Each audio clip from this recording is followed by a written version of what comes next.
Hello, everyone. This is Cody Lee of BlackCatBooks.org, author of I, the Dragon, Cruel and Beautiful, Rabbit Hole, Lauren Frey, and the upcoming Jaw of the Dragon. I have just finished Live Alive for the first time ever, and it more than lives up to its reputation. I very much enjoyed this one. I described this game initially as a crossover between Dragon Quest IV and Chrono Trigger, in which a bunch of characters throughout time go through their own adventures and then kind of converge into one single climax, which is just fantastic. I love this game. Love its plot, love its creativity, love its charm. This game really does have that like mid 90s JRPG charm that I think is very lacking nowadays. These days, I think like in the late 90s, RPGs kind of went in this direction of like being overly dark.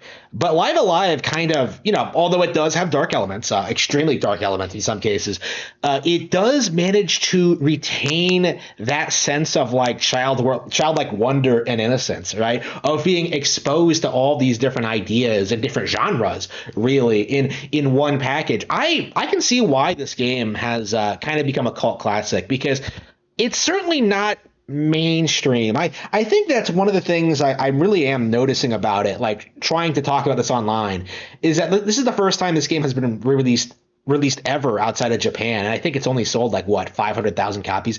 Now that's perfectly respectable, but like I can kind of see why this game might be off-putting to some people. For one thing, each chapter is extremely short and kind of trivial, honestly. Like a lot of them come off as really generic. Like you're a caveman going to save a girl. You're like in a cyberpunk Acura inspired future. Like you're on a spaceship, like being hunted down by a monster trying to solve this murder mystery. There isn't even any combat in that one, right? You have this like fighting game homage. Like when you take these games, these mini JRPGs in isolation, they don't really seem all that appealing. I mean, maybe when you first get started, you might think you're in for like a lengthy 5 to 10 hour romp, but typically most of them are 2 to 4 hours. I think the longer ones are 2 to 4 hours. And then like some of the shorter ones are less than an hour. The Cowboy one, I think, is shorter than 40 minutes. So there is a lot of creativity here. There's a lot of charm, but there is a simplicity to it that can be appealing, but also might be seen as a poor choice, right, for a hardcore fan of the genre. Like it does feel like for the first 7 chapters or so, you're kind of going through these generic motions of just being like, oh man, you're at a cyberpunk dystopia. Oh, you have to fight these guys. Oh, you have to train these. You have to find some students. You have to do this. You have to do that, and it just kind of comes off as if sometimes I think for the first 7 chapters or so, you kind of feel like maybe these could have been fully fleshed out JRPGs in their own right. Maybe throwing them all into a single game wasn't the best choice. It's not until like chapter 8 and beyond where you really start to appreciate just what the game does. You really start to understand what the plot is trying to do, because 8 in comparison is a big subversion to everything that's come before it. 8 is unlocked after you complete all 7 others. So I think a general player by that point would have some sort of expectation that like things would play out as they had before, right? A girl gets kidnapped and you have to like band together with a bunch of other guys to save her. It honestly feels the most out of like a typical JRPG plot out of anything I think you've seen up to this point. The medieval setting, like it feels like Dragon Quest or Chrono Trigger, or any of these other classic Squaresoft RPGs.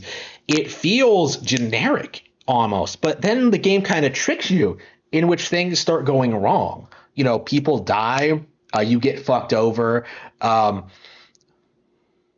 you get betrayed several times by several different people, and then like your character kind of succumbs to despair. And I think what is quickly becoming, probably one of my favorite JRPG plot twists of all time from that period.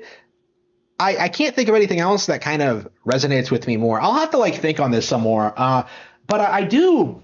If I think any moment from Live Alive has kind of stuck with me, it's that kind of ending to the Middle Ages chapter, is just seeing how that plays out and like having all the loose ends tied up and kind of like having this realization as to like what you just saw.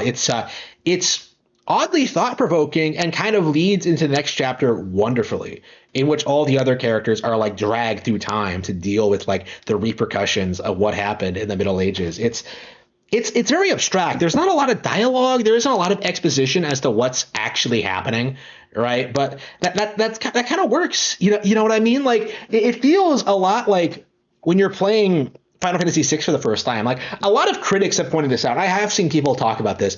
Like people have said that Final Fantasy VI doesn't actually have a good story, right? I've heard people say that like you played the game as a kid, and because you were so young and impressionable, you kind of filled in the gaps as to what you were seeing on screen, and like kind of imagined what it must look like in real life. I feel like Live Alive has that same kind of quality to it, right? Where a lot of the things you see on the screen, it's very abstract. Like you're basically just playing as a bunch of characters, like moving around, and sometimes you might get a description for what's going on or like what an area is or something. But it's like it feels like there's a lot of room for interpretation when it comes to like character motivations, when it comes to how things work, when it comes to like uh what's actually happening in the plot. And I think that's a very, very strong quality for a JRPG to have. Because I think the problem with a lot of modern games is that they want to over explain things. They want to like push a political agenda. They want to do like very specific things.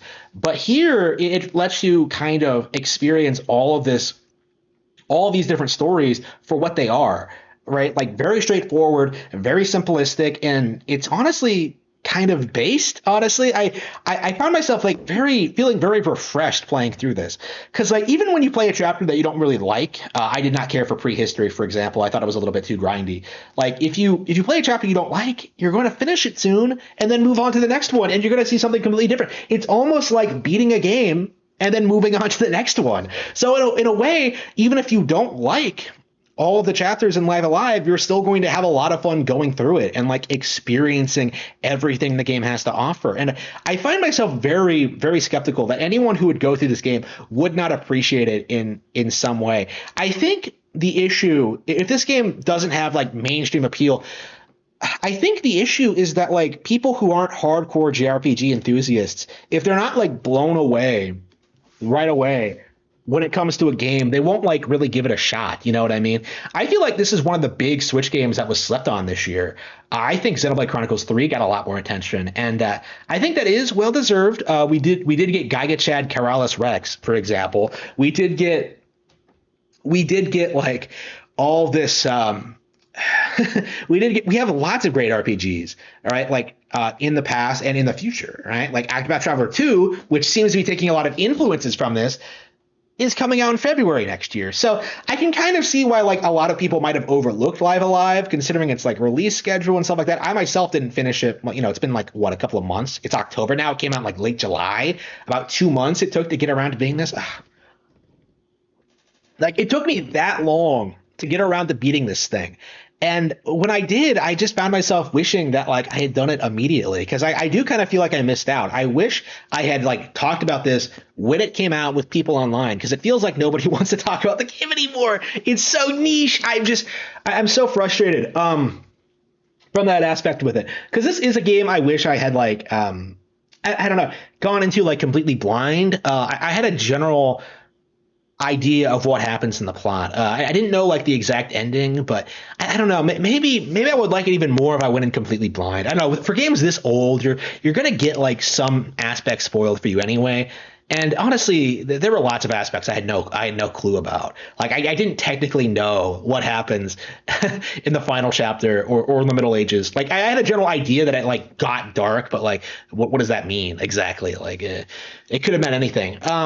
But still, though, is this going to be one of my new favorite Super Nintendo games? Considering this is a remake, I would say not. I'm aware they actually did add stuff to this remake. They made some tweaks and changes. I can't imagine the Famicom version, the Super Famicom version, is better. I don't really. I've seen some gameplay footage, and I just don't think I would go back and play that version. I think this is probably a definitive version of the game, which again is how a remake should be. This is basically like the remake that Final Fantasy VII should have been, with like updated visuals, some tweaks to the gameplay, and like fixing some balancing issues, and that's that.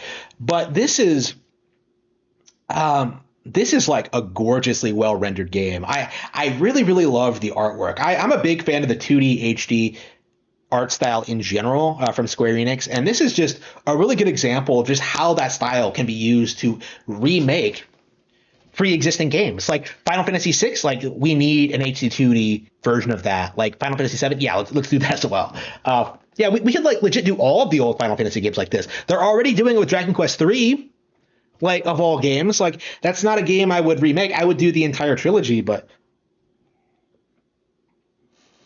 um yeah, Dragon Quest 3 is confirmed for a release, and I am looking forward to that.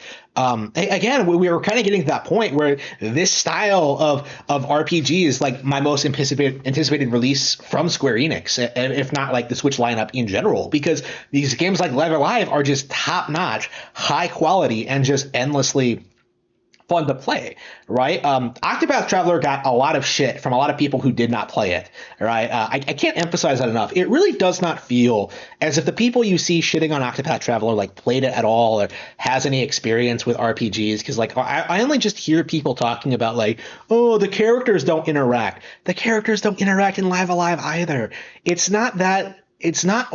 wasn't all that common in old JRPGs for characters to interact with each other, right? Like I think that was something that like Final Fantasy came up with by like five, 5 or 4, right? It wasn't that common back in the day. This is nothing unusual. Yeah, it's standard now, but for a game that harkens back to like the classic day of RPGs, yeah, you're supposed to use your imagination to speculate on how all this plays out and things like that.